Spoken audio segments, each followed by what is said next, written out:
Chapter 13. Do you believe in fairies? The more quickly this horror is disposed of, the better. The first to emerge from his tree was Curly. He rose out of it into the arms of Secco, who flung him to Shmee, who flung him to Starkey, who flung him to Bill Jukes, who flung him to Noodler, and so he was tossed from one to another until he fell at his feet of the Black Pirate. All the boys were plucked from their trees in this ruthless manner, and several of them were in the air at a time, like bales of goods flung from hand to hand. A different treatment was accorded to Wendy, who came last. With ironical politeness, Hook raised his hat to her, offering her his arm, escorted her to the spot where the others were being gagged. He did it with such an air, he was so frightfully, imposingly distinguished, that she was too fascinated to cry out. She was only a little girl. Perhaps it is telltale to divulge for a moment, Hook entranced her, and we tell on her only because her slip led to strange results. Had she haughtily unhanded him? And we should have loved to write it of her. She would have been hurled through the air like the others, and then Hook would probably not have been present at the tying of the children, and had he not been at the tying of the children, he would not have discovered Slightly's secret, and without the secret, we could not have presently have made his foul attempt on Peter's life. They were tied to prevent their flying away, doubled up with their knees close to their ears, and for the trussing of them, the Black Pirate had cut the rope into 9 equal pieces. All went until Slightly's turn came, when he was found to be like those irritating parcels that use up the strings in going round and leave no tags, which to tie a knot.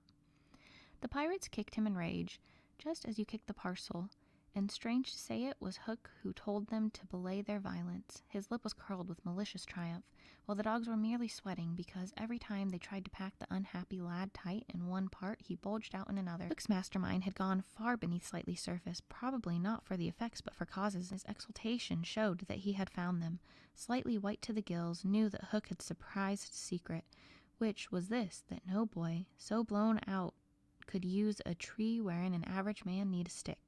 Poor Slightly, most wretched of all the children now, for he was in a panic about Peter, bitterly regretted what he had done, madly addicted to the drinking of water when he was hot. He had swelled in consequence, and instead of reducing himself to fit his tree, he had, unknown to the others, whittled his tree to make it fit him.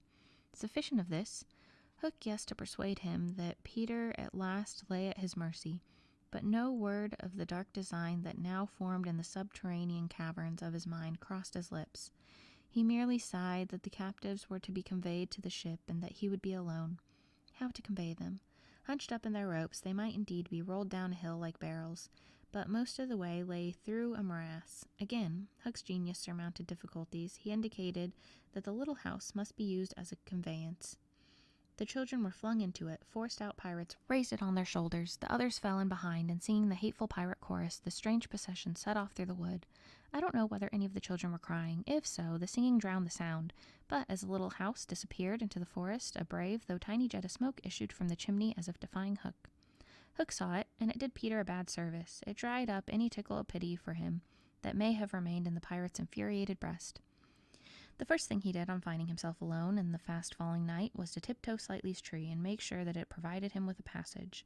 Then for long he remained brooding, his hat of ill omen on the sward, so that the gentle breeze which had arisen might play refreshingly through his hair. Dark as were the thoughts, his blue eyes were as soft as periwinkle. Intently he listened for any sound from netherworld, but all was silent, below as above. The house was under the ground, seemed to be but one more empty tenement in the void. Was that boy asleep, or did he stand waiting at the foot of Slightly's tree with his dagger in his hand? There was no way of knowing, save by going down. Hook let his cloak slip softly to the ground, and then, biting his lip, still a lewd blood stood on them. He stepped into the tree. He was a brave man, but for a moment he had to stop there and wipe his brow, which was dripping like a candle. Then, silently, he let himself go into the unknown. He arrived at the foot of the shaft and stood still, biting at his breath, which had almost left him. As his eyes became accustomed to the dim light, various objects in the home under the tree took shape, but the only one on which his greedy gaze rested, long sought for and found at last, was the great bed.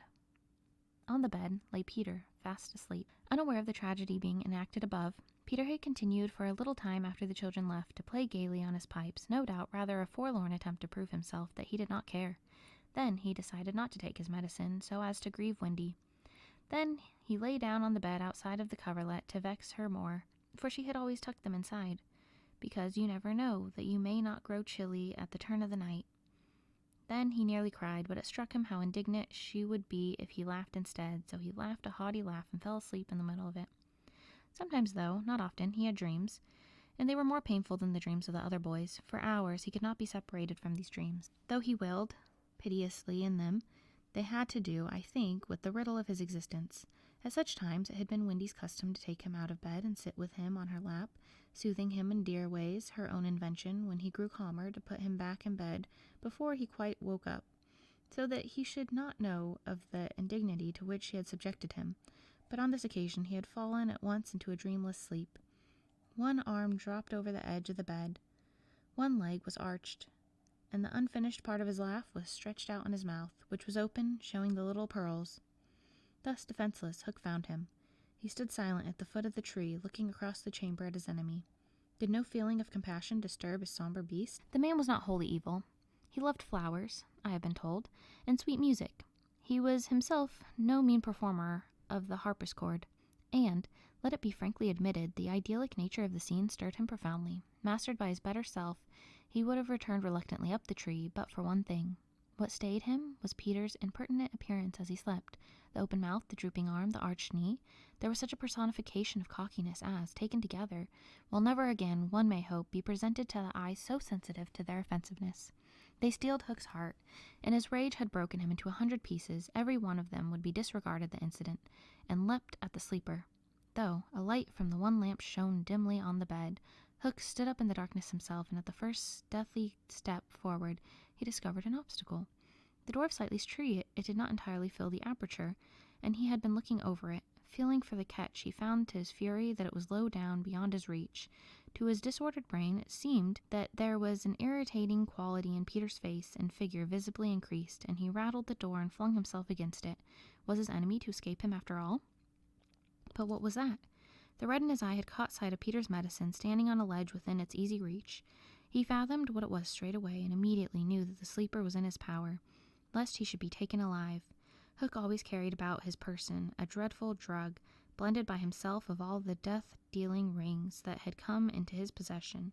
These had been boiled down into a yellow liquid quite unknown to science, which was probably the most virulent poison in existence. 5 drops of this he now added to Peter's cup. His hand shook, but it was exultation rather than shame.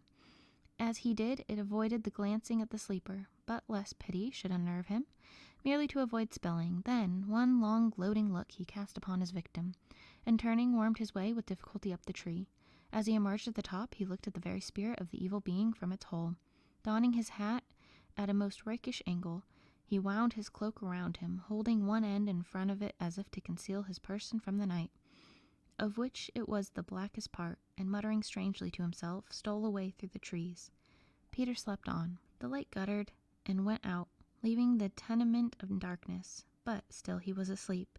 It must have been not less than 10 o'clock by the crocodile when he suddenly sat up in bed, wakened by he knew not what. It was soft and cautious tapping at the door of his tree. Soft and cautious, but in that silliness it was sinister. Peter felt for his dagger till his hand gripped it. Then he spoke. "Who is that?" For long there was no answer. Then again the knock. "Who are you?" No answer. He was thrilled, and he loved being thrilled. In 2 strides he reached the door. Unlike Slightly's door, it filled the aperture, so that he could not see beyond it. Nor could one knocking see him. "I won't open unless you speak," Peter cried. Then at last the visitor spoke in a lovely bell-like voice. "Let me in, Peter." It was Tink, and quickly he unbarred at her. She flew in excitedly, her face flushed, her dress stained with mud. "What is it?"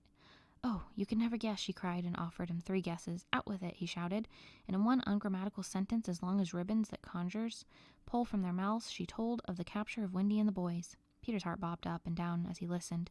Wendy bound on the pirate ship, she who loved everything to be just so. "I'll rescue her," he cried, leaping at his weapons. As he leapt, he thought of something he could do to please her. He could take his medicine. His hand closed on the fatal draught. "No," shrieked Tinker Bell, who had heard Hook mutter about his deed as he sped through the forest. "Why not? It is poisoned." "Poisoned? Who could have poisoned it?" "Hook." "Don't be silly. How could Hook have gone down here?" Alas, Tinker Bell could not explain this, for even she did not know the dark secret of Slightly's tree. Nevertheless, Hook's words had left no room for doubt. The cup was poisoned. "Besides," said Peter, quite believing himself, "I never fell asleep." He raised the cup. No time for words now, time for deeds, and with one of her lightning movements, Tink got in between his lips and the draught and drained it to the dregs.